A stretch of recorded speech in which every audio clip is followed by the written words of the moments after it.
Okay, so 3.6 annuities. These are a little bit more abstract, or things that are a little bit harder to understand, because generally most of us don't deal with these. So, but an annuity is something that there's two different kinds. There's the future value and the present value. So the future value of an annuity is you make a bunch of little payments and they slowly get interest. So it's an account you put interest into, and then you find out what's in there at the end. So I like to think of it as like little payments made equally, and then at the end you have this big amount. Okay, so that's the future value. So what is it going to be worth at the end of this amount of time?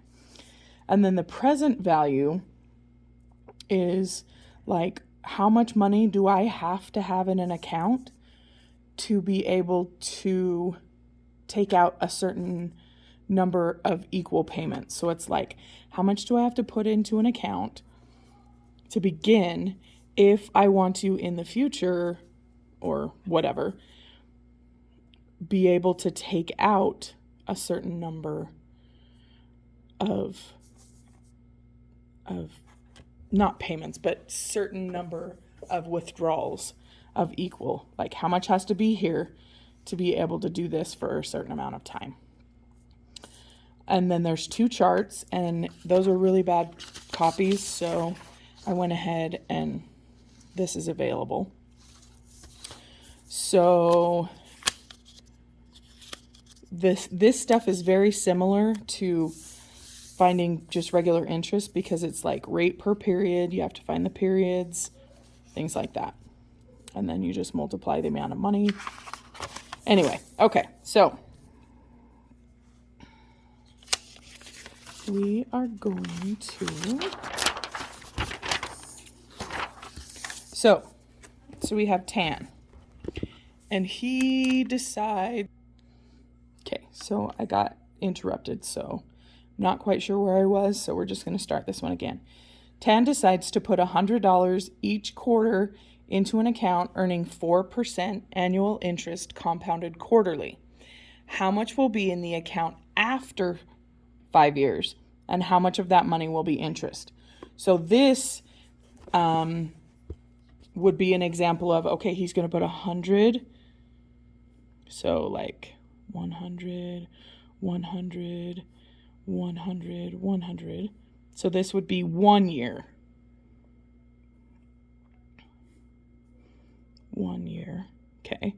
And he's going to do that for 5 years, okay? So if he continues doing that, it wants to know how much is at the end. So this is an example of, if we look on our first page, this is an example of future value, or what is it going to be worth at the end. Okay, so we're going to use that chart. So future value, so the top chart. Okay, so let's look here. It says 4% for 5 years. So this is pretty much like when we were compounding, doing just compound interest. So we need to do periods.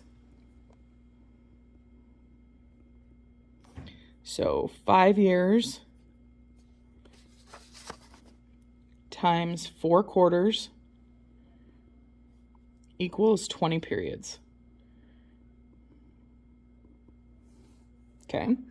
Then we have to figure out our percent. So it's 4% divided by 4 quarters equals 1%. So we're going to look on the chart, the future value chart. Okay. So looking at the chart, 20 periods, 1%. So 20 periods, 1%. So that's going to be this number right here. So we're going to say 22.01900. And then you multiply it by the amount that he's putting in every month, every period, not month, every period, equals $2,201.90. So this is the amount that's in there in the end. I think I need to move this. Okay, so that's the amount that's in the account at the end of the 5 years. Okay, but then you have to take into account how much money he actually put in himself. So he did $100 times 20 periods. So he actually put in $2,000. So he actually earned $201.90 interest by the end. Okay, so then present value is, okay, I want to be able to take out a certain amount of money at certain times for a certain amount of time, but I want to know how much has to be in that account in order to fulfill that. So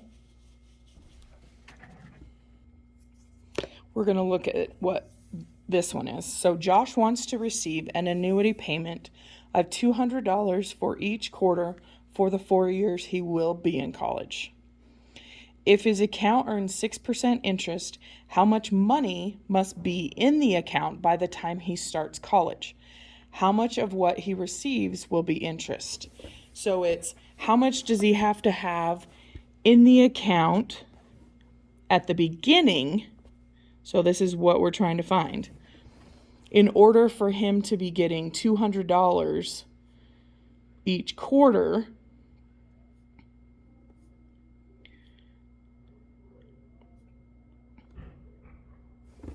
okay, for 4 years. So this is the present value, or what does it presently have to be worth to accomplish that. So let's do this. So we still have to do the same periods and percents. Okay, so we're going to go, move this over just a little bit. So periods, so we're going to go 4 years, and that's quarterly, so 4 quarters equals 16 periods, or he's going to pull money out 16 times. $200, 16 times. Okay, so then the percent is 6% divided by 4 quarters, so it's 1.5% per quarter. Okay, so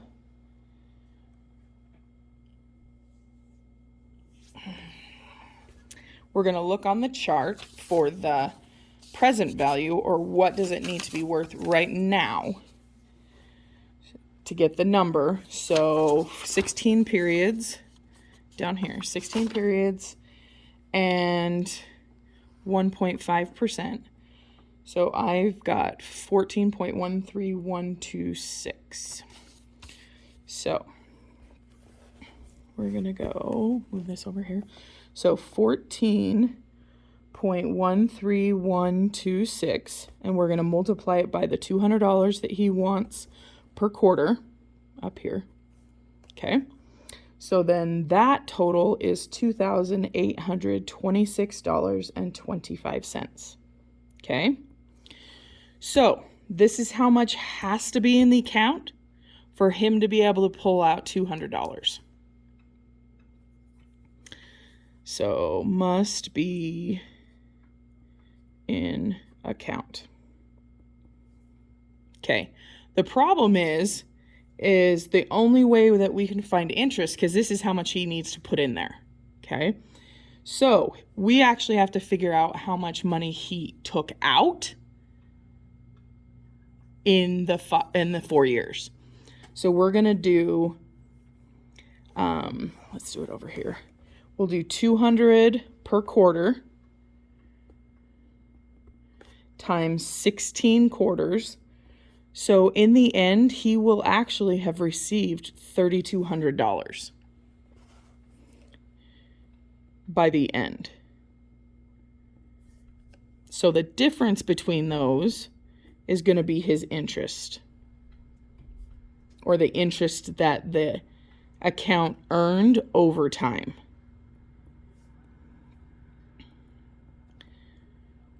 So even though he had to start with this in the account, this money earned interest as time went on. So he ended up receiving this much money, but only put this much in. So again, the difference would be the interest. Okay, so the extra practice, I don't think we're going to do that. So then the assignment is page 118, 11 to 27 all, and number 31.